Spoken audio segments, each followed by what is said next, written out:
আশেপাশে তো আর কেউই নাই। এখন আমার খুবই শরীর ব্যথা করতেছে। তুমি যদি পারো তাহলে আমাকে একটু হেল্প করো। তখন বলছে, জি ম্যাডাম, আপনি যদি বলেন ঠিক আছে। তারপর আমার সমস্ত শরীর একদিন ম্যাসেজ করে দেয়। তারপর আমি ঘুমায় পড়ছি। ঘুমায় পড়ার পরে আমার মনে হলো যে মানে আমার মনে হয় আবার কিছুদিন পরে আমার শরীরটা একটু ব্যথা করতেছিল। তখন আমার মনে হলো যে ও তো আমি বলছি পরে আমার শরীর মেসেজ করেই দিচ্ছে, এবারও দিতে পারে। পরে ওর আমি একদিন রুমে ডাকি। ডাকি পরে ও বলে, ঠিক আছে ম্যাডাম, আপনি বললে আমি শরীরে করে দেব। পরে আমার শরীর মেসেজ করে দেয়। কিন্তু এরকম ওর দিকে তাকে থাকতে থাকতে না আমার ওরে ভালো লেগে যায়। তখন আমার ইচ্ছে করতেছিল যে আমিও ওর কাছ থেকে হয়তো বা কোনো কিছু মানে চাইলে পাবো।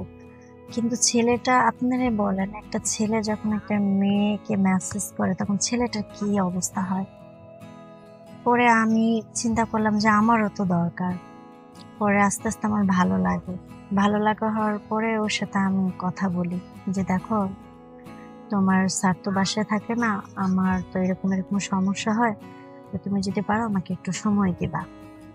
আর রাতে তো আর সবাই থাকে না, তখন আমি তোমাকে বলবো, তুমি চলে আসবা। তখন ও প্রথমে রাজি হচ্ছিল না, পরে রাজি হচ্ছে যে তোমাকে ভালোবাসে। তারপরে আল্লাহ, ও প্রায় এরকম 2-1 বার আমাকে রাতে সময় দিত।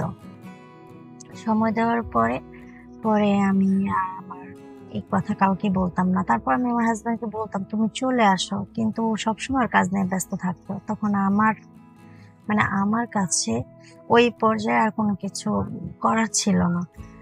আমি তখন কি করলাম, যে এখন আর ওরে ভাল লাগতেছে না। তখন আরেকটা ছেলের সাথে আমার একটা হয় যে না ঠিক আছে তুমি আসো। তখন এরকম করে প্রায় 6 জন কাজের লোক ছিল, ছেলে বাগানে কাজ করতো। একদিন করে আমি সবার সাথে মেলামেশা করার পর হচ্ছে আপনার বলতেছিলাম, আপনারা সবাই কেমন আছেন? আমি ভালো আছি আলহামদুলিল্লাহ। আমি একজন কোটিপতি ছেলের বউ বলতেছি। আজকে আমার জীবনের কাহিনীগুলো আপনারা শুনবেন। যদি আপনাদের কাছে ভালো লাগে অবশ্যই আমাদের চ্যানেলের পাশে থাকবেন। আমার হাজবেন্ডের কোটি কোটি টাকা, কিন্তু আমি আমার হাজবেন্ডকে কখনো কাছে পাই নাই।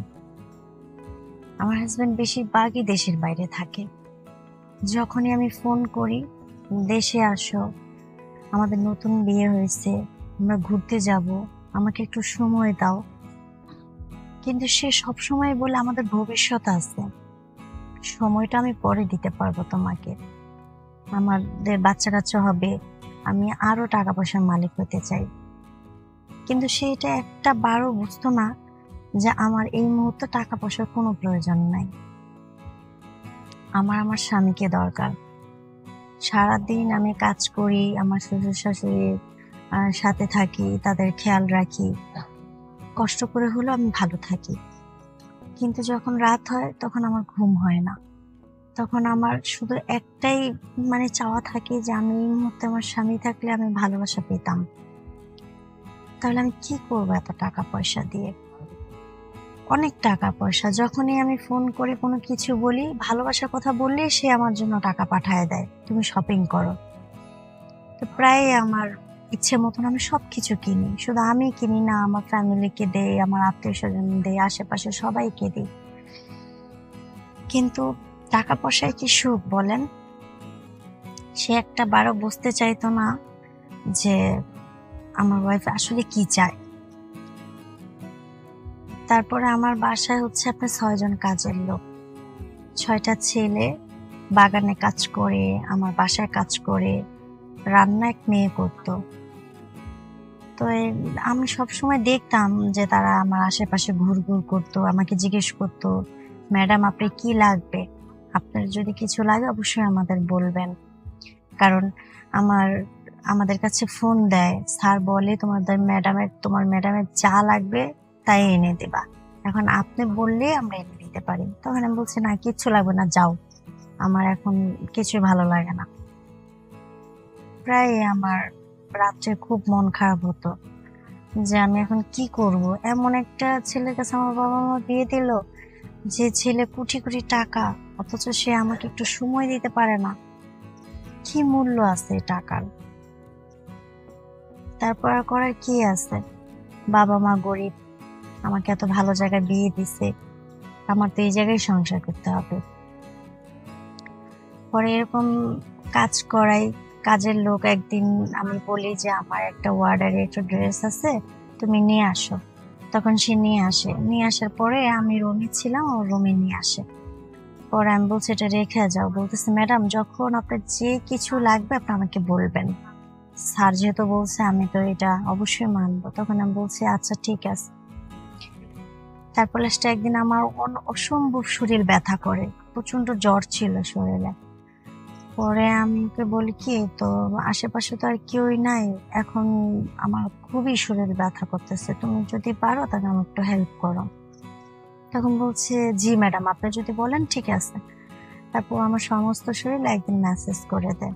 তারপর আমি ঘুমায় পড়ছি, ঘুমায় পড়ার পরে আমার মনে হলো যে মানে আমার মনে হয় আবার কিছুদিন পরে আমার শরীরটা একটু ব্যথা করতেছিল। তখন আমার মনে হলো যে ও তো আমি বলছি পরে আমার শরীর মেসেজ করেই দিছে, এবারও দিতে পারে। পরে ওর আমি একদিন রুমে ডাকি, ডাকি পরে ও বলে ঠিক আছে ম্যাডাম, আপনি বললে আমি শরীরে করে দেব। পরে আমার শরীর মেসেজ করে দেয়, কিন্তু এরকম ওর দিকে তাকায় থাকতে থাকতে না আমার ওরে ভালো লেগে যায়। তখন আমার ইচ্ছে করতেছিল যে আমিও ওর কাছ থেকে হয়তো বা কোনো কিছু মানে চাইলে পাবো। কিন্তু ছেলেটা, আপনারা বলেন একটা ছেলে যখন একটা মেয়েকে মেসেজ করে তখন ছেলেটার কি অবস্থা হয়। পরে আমি চিন্তা করলাম যে আমারও তো দরকার। পরে আস্তে আস্তে আমার ভালো লাগে, ভালো লাগা হওয়ার পরে ওর সাথে আমি কথা বলি যে দেখো, তোমার স্যার তো বাসায় থাকে না, আমার তো এরকম এরকম সমস্যা হয়, তো তুমি যদি পারো আমাকে একটু সময় দিবা, আর রাতে তো আর সবাই থাকে না, তখন আমি তোমাকে বলবো তুমি চলে আসবা। তখন ও প্রথমে রাজি হচ্ছিল না, পরে রাজি হচ্ছে যে তোমাকে ভালোবাসে। তারপরে আল্লাহ ও প্রায় এরকম দুই একবার আমাকে রাতে সময় দিত।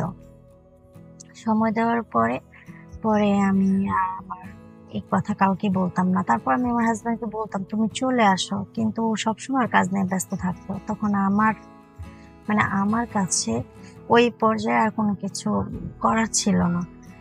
আমি তখন কি করলাম যে এখন আর ওরে ভাল লাগতেছে না, তখন আরেকটা ছেলের সাথে আমার একটা হয় যে না ঠিক আছে তুমি আসো। তখন এরকম করে প্রায় 6 জন কাজের লোক ছিল, ছেলে বাগানে কাজ করতো।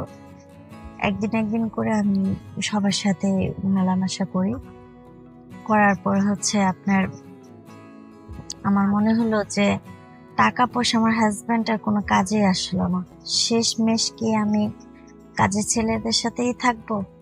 তাহলে তো কাজের ছেলেদের সাথে আমার চাহিদা মেটাতে হবে, আমার স্বামী তো আর পারলো না। তাহলে আপনারাই বলেন যে এত টাকা পয়সা, এই টাকা পয়সার কি মূল্য হয় যদি নিজের ওয়াইফকে সে সুখে না রাখতে পারে?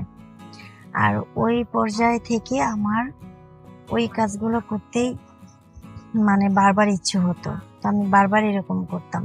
আমি আসলে আমার হাজবেন্ডকে ঠকাইতে চাই নাই, কিন্তু সে সবসময় তার টাকাটাই বড় মনে করতো, তাই সে তার টাকা নিয়ে থাকুক, আর আমাকেও এইভাবেই সময়গুলো পার করতে হয়।